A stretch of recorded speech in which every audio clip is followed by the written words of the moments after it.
Hello, it's me, Kenny Polcari, your host of the party, and today is February 1st, 2024, and I can't believe we've gone through the first month, we're already into the second month of the year, and so much is happening. And so what is it that you need to know? Well, wake up, because JJ says, stop your whining. We're just not there yet, right? The algos, we're not happy with that, and stocks get punched in the face. But if you played it from the short side, you won, right? Because that's typically what happens. Now, Janet, she ups the ante, bringing more long-term debt to the market than originally expected. The VIX, well, that spiked higher, and the VIXI ETF rallied as well. And what do we have for dinner today? We're having the Buccatini in a red-orange bell pepper sauce. Delicious. No tomatoes in this. It's a simple dish, one that you'll find to be a fan favorite. Okay, and I quote, "We're not declaring victory at all. We need to see more data, and the Fed doesn't think it's likely that the committee will reach a level of confidence by the time of the March meeting. It is highly consequential. It's a highly consequential decision to start the process of dialing back on restriction when we want to get it right. In fact," he said, "it wouldn't be appropriate until they have gained greater confidence that inflation is moving sustainably towards 2%. Yes, that was JJ Powell at yesterday's FOMC press conference. Now look, stocks slid on Wednesday morning and into the Fed press conference at 2:30. The tech sector dragging us down as the trader types hit the bids to lock in those gains. Apple, Amazon, and Meta joining Microsoft, Google, and AMD it got taken to the cleaners yesterday in anticipation of what they were going to hear this afternoon. And then, not to be left out, the algos threw a temper tantrum, only adding to the sell pressure. At the end of the day, we saw the Dow down 317 points, or 8%, 0.8%. The S&P gave back 80 points, or 1.6%. The Nasdaq lost 345 points, 2.2%. The Russell lost 50 points, or 2.4%. The transports choked, giving up 250 points, or 1.6%, while the equal-weighted S&P lost 85 points, or 1.3%. Now, just a point here. The indexes closed on the low of the day, which usually means the market tests lower the next day, which is today, just to see if the sellers remain anxious and aggressive. Now, do you remember what I told you about the VIX in yesterday's note, the fear index? Well, if you don't, I'm going to remind you. I said the VIX was up 1% early on, right, on Tuesday. And that only added a bit of pressure to stocks. But by the end of the day, the VIX settled down and ended the day down 2%, which I think is a head fake. I think we're going to see the VIX spike higher. I don't have any inside information. It's just the way I feel. Well, the VIX spiked higher, right? It closed up 8% yesterday, while the VIXI ETF, the VIXY, rallied by 5.2%. And if you played the short game, you would have won if you bought the VIXI, or you could have bought the dog, that added 0.8. The SH closed up 1.6%, and the PSQ, which gets you short the NASDAQ, added 2%. And if you were really aggressive, you could have made 5% if you went long the SPXS, which is the Direction S&P Daily 3 times levered short ETF. Now, all of that happened after JJ took the stage. So what happened before JJ took the stage? Well, the action was a bit muted all morning for the broader market as investors patiently awaited the press conference while trying to assess what Janet Yellen is really going to bring to the funding markets. And then yesterday, the Treasury came out and announced that they're in fact going to increase the sales of long-term bonds, right, for the third time at next week's refunding. They're now expected to sell $121 billion worth of 3, 10, and 30-year bonds, and that's just next week. We still got 2 months to go. She went on to say that if there are any unforeseen changes in the borrowing needs, she could easily solve that problem using one-year T-bills that get offered to private investors. Now, before you go popping the champagne bottle, understand that we're going to have to shoulder massive amounts of debt, a result of the large government deficit and the free spending ways, which could prove to be an issue. But on the other side, bond investors appear to be relieved somewhat because the overall supply of long-term bonds is not expected to surpass the current expectations. or at least not yet, right? Because that could also change. And then we heard from New York Community Bank, NYCB, a large commercial and real estate lender in New York City, right? It's the regional banking sector. And they got crushed after swinging to a fourth quarter loss. They posted a $185 million charge-off due to some commercial real estate, a co-op property, and an office property, right? They slashed their dividend by 70%, and they raised their loan loss reserve account to $552 million, 10 times more than expected. Noting that currently the amount of loans that are between 30 and 90 days past due jumped by 48% in the last quarter of 2023. And so investors and the algos took nearly 50% out of the name in the first minutes of trade. And this sent tremors throughout the sector. The KRE, which is the S&P Regional Banking ETF, lost 6%. It's got names that include New York Community Bank, which ended down 37%, Citizens down 4.7%, Zion's down 5.7%, Truist Financial down 3%, M&T Bank down 4%, etc. In any event, the consensus is this is a NYCB specific problem, and it is not an industry problem. That's yet to be confirmed. Analysts around the street are stunned, with some of them calling this a material negative surprise. Wow, do you think? And then the clock ticked, right? Tick-tock, tick-tock, tick-tock, and bam! As expected, rates stayed the same at 5.25%, 5.5%. It was a unanimous vote. But then we had to wait another 30 minutes for JJ to take to the podium, and when he did, he said only two things that you need to know. First, rates have peaked. And second, don't expect rates to decline on your schedule. March was taken off the table, and there was really no mention of May specifically. Now, that doesn't mean that the Fed isn't considering easing rates. It just means that they are in no rush to cut them. Period. The end. Capiche? Now, you have to just make sure. Is that clear? Or did you hear something else, right? So all this means, all this really means, that if the market starts to come under pressure, if stocks spin out of control, then expect the story to change. Watch how fast that happens. If we see the S&P and the NASDAQ suddenly trade off 10% very quickly, they won't be able to get out of their own way. The trader types will scream and yell. And then the Fed will start talking about, oh, the data is suddenly changing and it's weakening. And we don't want to overdo it by holding rates too high too long. Now, it's funny how that works. They were happy to overdo it on the other side and hold rates at zero for 9 months longer than they should have when they thought inflation was transitory, which is really the running joke because it was never transitory.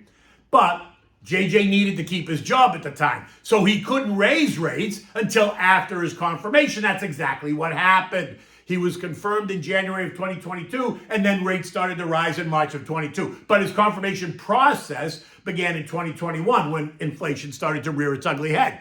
But he held the line at zero to avoid getting thrown out of his job. But look, that's a whole other story. We can talk about that at a later date. What will be really interesting is what we hear now from the Fed heads that are going to take to the news, to the news wires in the coming days.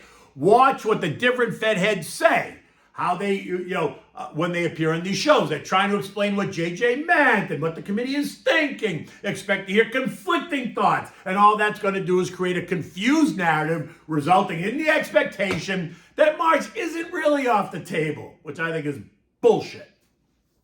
Bonds rallied on the news. The TLT rose 9/10, the TLH rose by 1%. The 2-year ended the day yielding 4.22%, and the 10-year settled at 3.93%. So once again, breaking that 4% level. Oil trading at $76.40 this morning, up 60 cents a barrel, which is confusing. Why?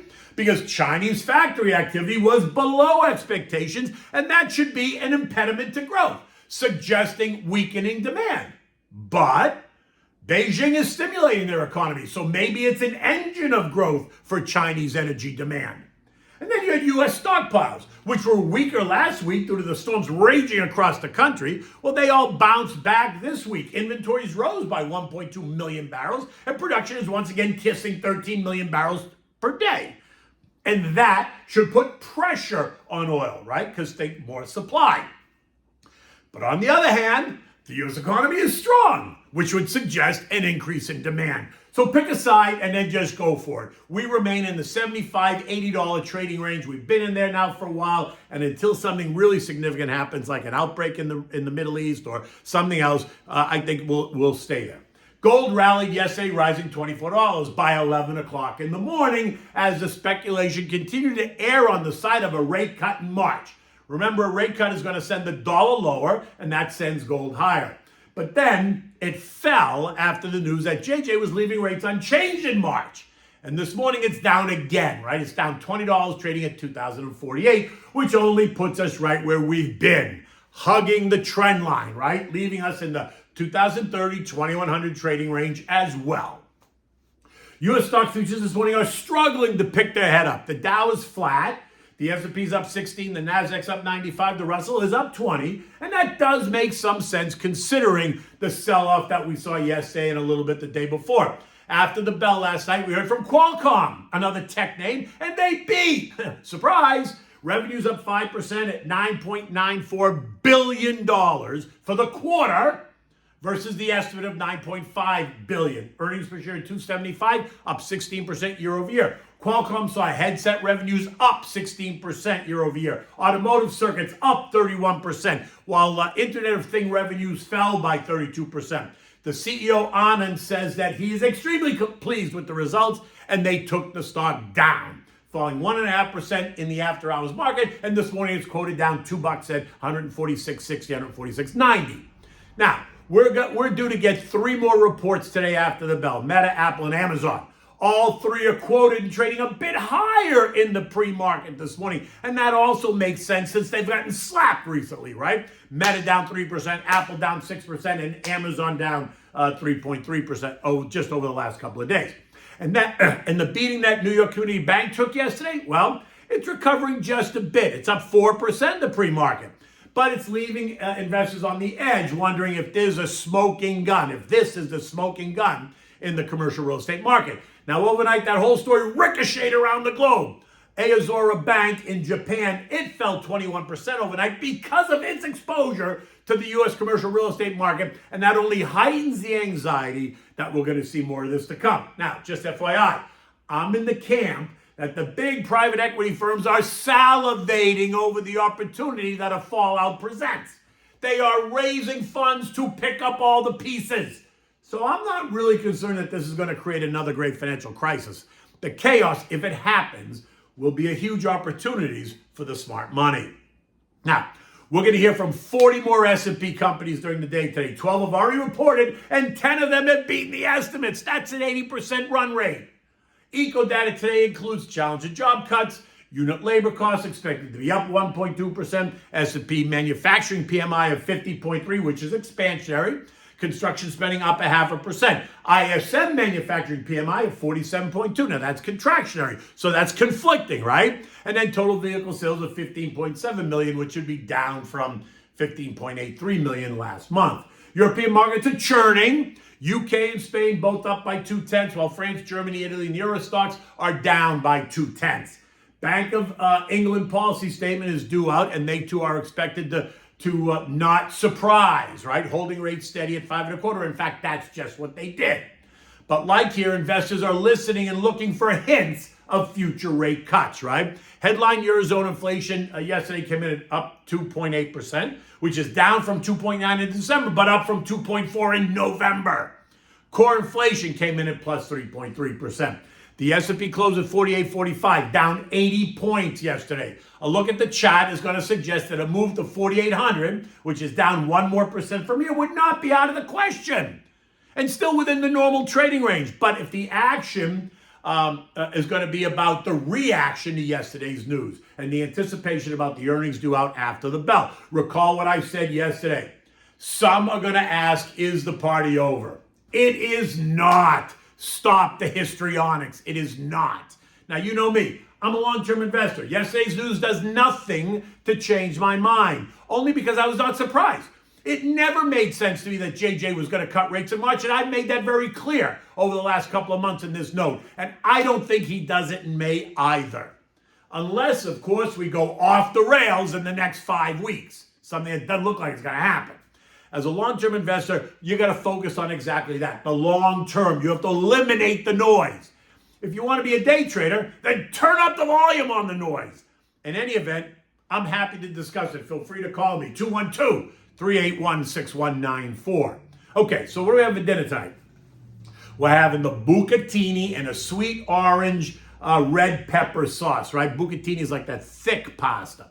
Now, a thick spaghetti. Now, it's another simple yet yummy quick sauce. It uses the vibrant red and orange bell peppers. You can use one, you can use both, you can mix them or not, right? You need garlic, you need diced onions, olive oil, salt and pepper, fresh basil. You need hot red pepper, optional, and plenty of pecorino romano cheese, right? Bring a pot of salted water to a rolling boil. Now in a large saute pan, you're going to heat up the olive oil, saute the sliced garlic. Now add in the diced onions and saute those until they're soft and translucent. Now add in the thinly sliced orange and red bell peppers and saute those until soft. Season it with salt and pepper. When they're nice and soft and everything, take like 3/4 of them out of the pan and run them through the food processor and blend them, and then return that sauce now back to the saute pan. Cook your pasta al dente. It's going to take 8 minutes or so. Take the pasta out with the tongs and put it immediately into the saute pan with the sauce. Toss the pasta in that saute pan. Mix it well. If it dries out a little bit, add a little bit of the reserved water. And then add in the fresh basil. If you want, this is where you're going to put the hot red pepper if you want. And then you're going to take a handful or two of the fresh grated pecorino romano cheese. Toss this nicely, serve it in warm bowls, bang, you're done. It's simple. The whole thing is not going to take you more than 20 minutes, start to finish. And you can enjoy this with whatever you want. White wine, red wine, anything you want. In any event, it's going to be another beautiful day here in South Florida. The weather's very temperate, like in the low 70s, but really perfect out, right? The air is nice and crisp. No more humidity. In any event, until tomorrow, take good care.